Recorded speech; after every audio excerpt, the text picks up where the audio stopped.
A escola penal é como chamamos o agrupamento de ideais de estudiosos a respeito da criminologia, e a escola clássica, a primeira delas, é tida como divisor de águas dentro da história.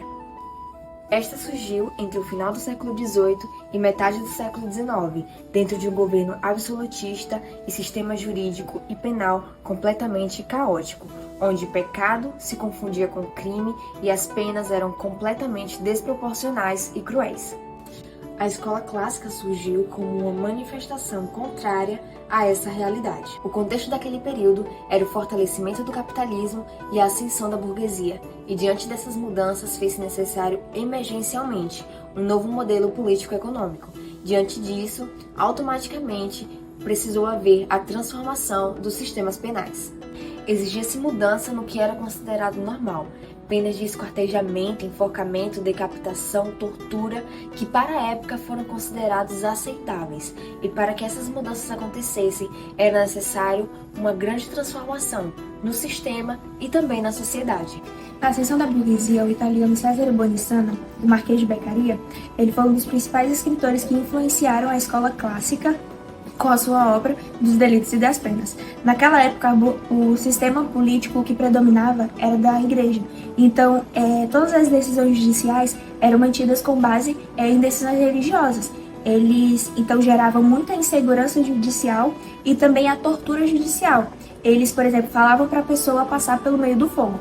Se a pessoa não se queimasse, significava que ela estava sendo protegida por Deus. As influências religiosas, elas predominavam na época, e eles tinham uma ideia de que o delito era o cometimento de um pecado religioso, mas com a obra do Beccaria, essa ideia, ela mudou. Bom, o Beccaria, como eu disse, ele era aristocrata, né? Ele fazia parte da burguesia, e ele frequentava a Academia dos Punhos, que era a Academia dos Irmãos Velho. Lá na academia, vários aristocratas se reuniam para debater e discutir e estudar sobre as ideias iluministas daquela época. E Cesare Beccaria ele ficou responsável por anotar essas ideias. E quando ele anotando, né, essas ideias, ele acabou sedimentando as ideias e criando o livro dos Delitos e das Penas em 1764. No livro, Beccaria acaba atacando o poder totalitarista, que era o poder político que dominava, né, na época, porque as ideias que continham no livro eram divergentes com o que estava acontecendo naquela época. No livro, são 4 principais fundamentos que Beccaria descreve.